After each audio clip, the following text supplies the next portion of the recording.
The late morning sun spilled across the pristine lawns of Oak Ridge Estates, a community that looked like it had been printed straight out of a real estate magazine.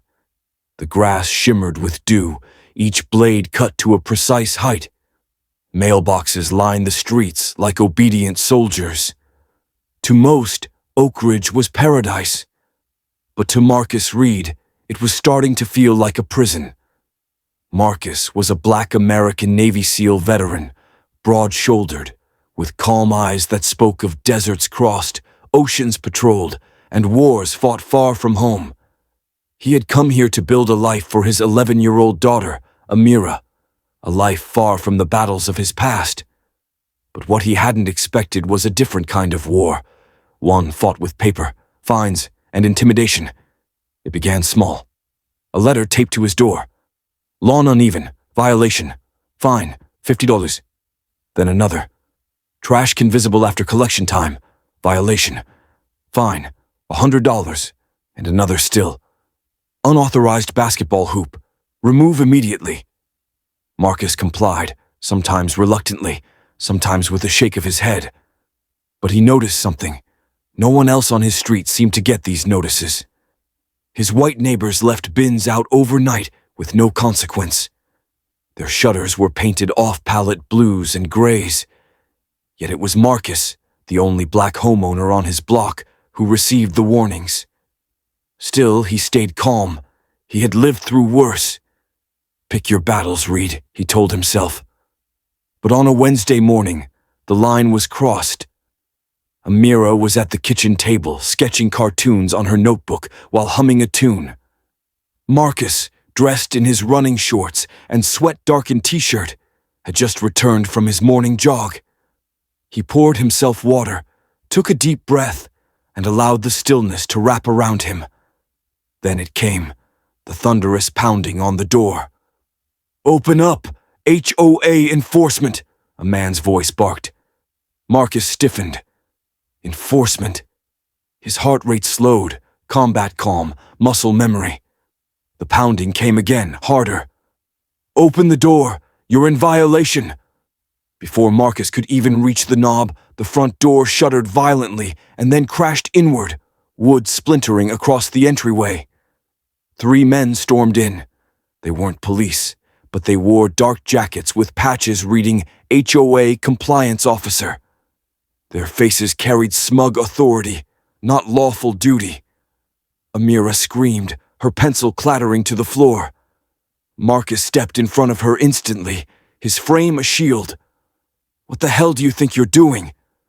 His voice was calm, but carried the command of a man who had once led squads into hostile territory. One of the men, a burly enforcer with thinning blonde hair, shoved a clipboard toward him. "You're in violation of multiple codes, unauthorized lawn ornament, fence repair without approval. We have authority to inspect." Marcus glanced at the paper. It was laughable, petty infractions invented from thin air. His jaw tightened. "You broke into my home, without a warrant, without consent," he said, his words measured like the ticks of a clock. The man smirked. "We don't need a warrant. This community is under HOA jurisdiction. You signed when you moved in. If you resist, the fines will escalate, maybe even foreclosure." Behind Marcus, Amira clutched his arm. Her small voice whispered, "Daddy, are they going to take our house?"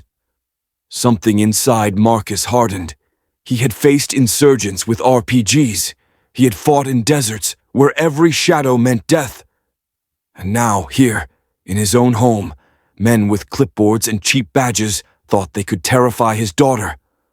Marcus took a single step forward, towering over the enforcer. "You're trespassing. Get out." The air vibrated with tension. The officers hesitated, glancing at each other. Finally, muttering threats about legal action and non-compliance, they backed out, leaving the front door hanging crooked on its hinges, daylight spilling through the ruin. Silence. Marcus stood motionless, breathing slow and steady, until the last of their footsteps faded. Then he turned to Amira, kneeling down so his eyes met hers. "They're gone, baby. You're safe." But deep inside, Marcus knew something had shifted. This wasn't about rules or grass height anymore. This was about power. They had tried to intimidate him, humiliate him, show his daughter that he could be broken. And Marcus Reed had never been a man who broke. He sat on the porch later that day, staring at the crooked door. The warm sun lit the street. Children rode bikes. Sprinklers arced water across perfect lawns. Yet all he saw was the fear in Amira's eyes. That fear lit a fire in him. He remembered the SEAL creed. Stand firm. Protect your own. Never back down. The battlefield had changed, but the mission remained the same.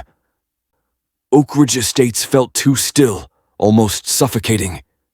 The shattered door had been crudely patched with plywood, a raw scar on Marcus Reed's otherwise perfect home.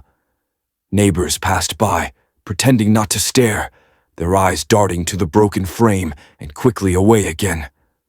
No one asked what had happened.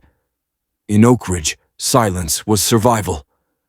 Marcus sat on the porch with a glass of water in his hand. His daughter, Amira, curled up on the couch inside, refusing to let go of her stuffed bear. She had barely spoken since the incident. Every time footsteps echoed outside, she flinched. He leaned back in his chair and closed his eyes. But instead of peace, memories came. Memories he had buried deep. The SEAL creed whispered in his mind. Loyalty to country, team, and teammate. Serve with honor on and off the battlefield. Persevere and thrive in adversity. In Afghanistan, he had watched comrades fall under mortar fire, yet still he had stood tall. In Iraq, he had walked through streets laced with IEDs, never flinching. But today, in his own home, men with clipboards had managed to frighten his daughter. That cut deeper than any bullet. He opened his phone. His thumb hovered over the old SEAL team group chat, a thread that had been quiet for months. He hadn't needed them in a long time. Civilian life was supposed to be different, peaceful, ordinary. But tonight, he needed them, not as soldiers with guns, but as brothers who knew what it meant to fight injustice. He typed, "Brothers, it's Marcus. I've got a situation. HOA thugs broke into my house today, scared Amira. This isn't combat, but it's a war of another kind. I can't let them keep doing this. I could use your counsel, maybe even backup." For a moment he hesitated. Would they laugh? Tell him it wasn't worth it? But he pressed send. The reply came almost instantly. "Ramirez. Say the word, Reed. We've got you. O'Connor. Don't let them bully you. We've faced worse. Jackson. Target assessment. What's their HQ? Vega. Brother, we don't leave one of our own alone. Ever." Marcus chuckled under his breath. Different battlefield. Same loyalty. He felt the old warmth surge through him, the knowledge that he was never truly alone. The next morning, he walked the neighborhood. Every house looked identical, neat, compliant.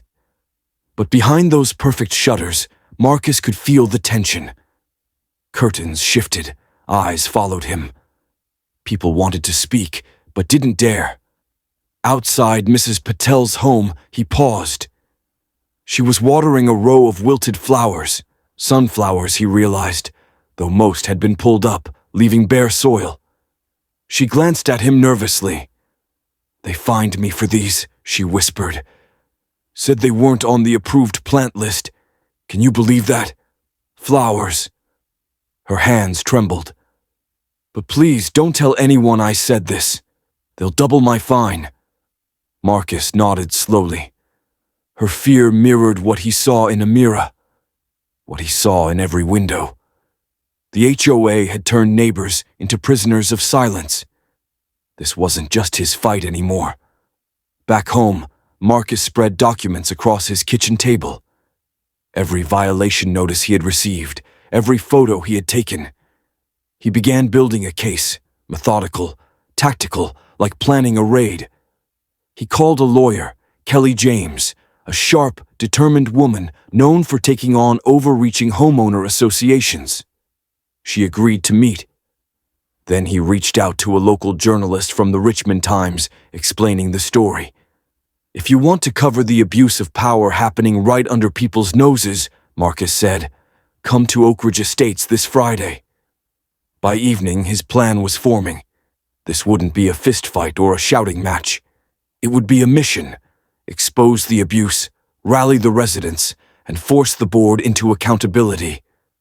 When Amira finally ventured out to sit beside him on the porch, Marcus put his arm around her shoulders. "Daddy?" she asked quietly. "Are they going to come back?" "No," Marcus said firmly. He looked out at the setting sun, his resolve hardening. "Because tomorrow, sweetheart, we're going to them." Friday afternoon came heavy with anticipation. The Virginia sun was bright, cutting across Oak Ridge Estates like a spotlight on a stage. Every detail felt sharpened: the cicadas humming, the faint smell of freshly cut grass, the rows of manicured lawns that looked more like prison uniforms than homes.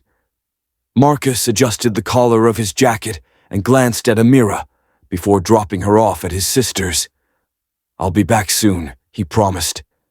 She clung to him for a moment, then let go. The fear in her eyes wasn't gone, but there was something new there: trust.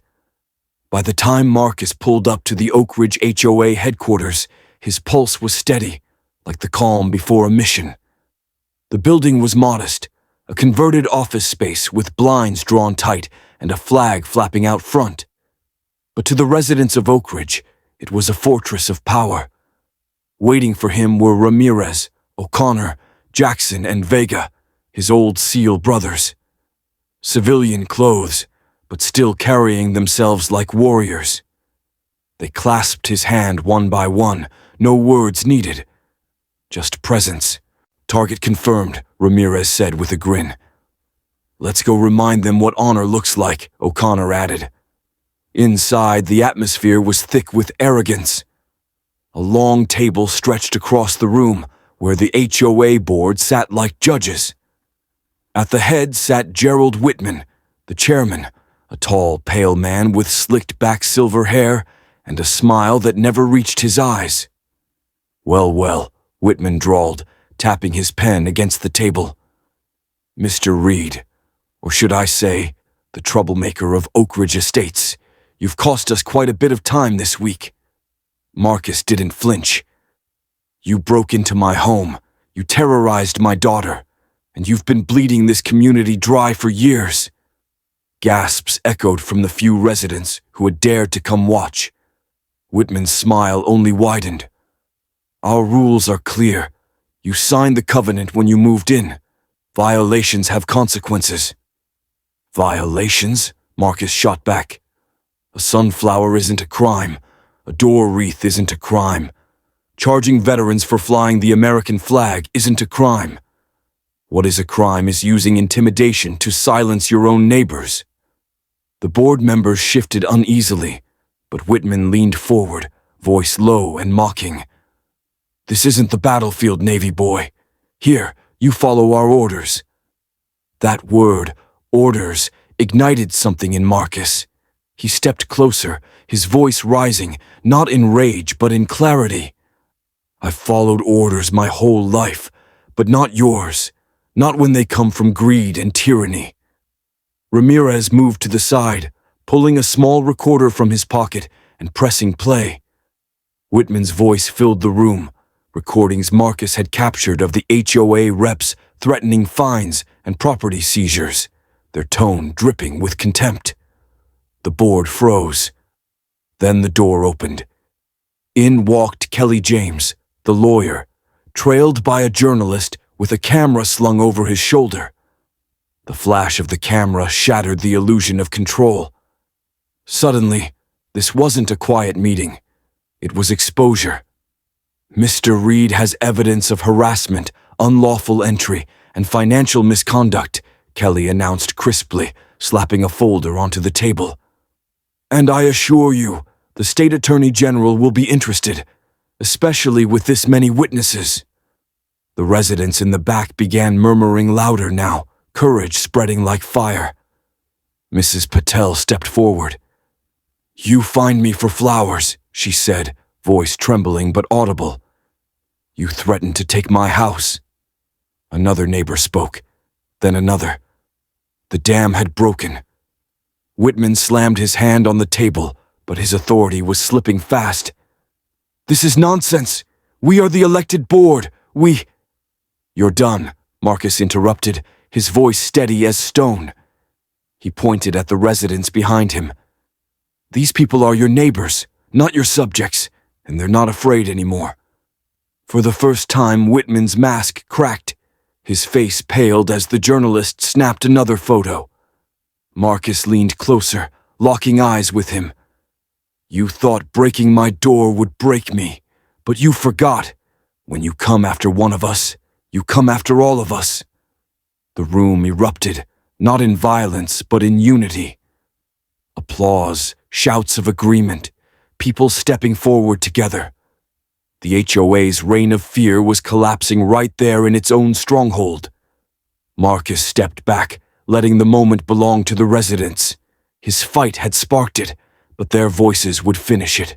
The storm had broken, and in its wake came silence, heavy, liberating silence. The once untouchable HOA board was scattered like chess pieces after a winning move. Whitman sat slumped in his chair, his pen forgotten, his slick arrogance drained from his face. The residents' voices still echoed in the room, louder than any gavel he had ever slammed. Kelly closed her folder with deliberate calm, her lawyer's smile sharp as a blade. "We'll be filing a full motion with the state. Until then, consider this your official notice of investigation." Her voice rang clear. "And if you try to touch Mr. Reed or any resident again, you'll be facing more than just civil penalties." The journalist kept snapping photos, his camera clicking like gunfire in the stillness. Every image would soon be in the public eye, and Whitman knew it. His empire of intimidation had been pierced wide open. Marcus didn't gloat. He didn't need to. He turned, not toward Whitman, but toward the people who had once whispered in fear. Mrs. Patel, the Thompsons, the single mom from 3 houses down, the retired school teacher who had been fined for wind chimes. They weren't whispering anymore. "You have the power," Marcus said, his deep voice steady. "You always did. You just forgot. They counted on your silence. Don't give it to them anymore."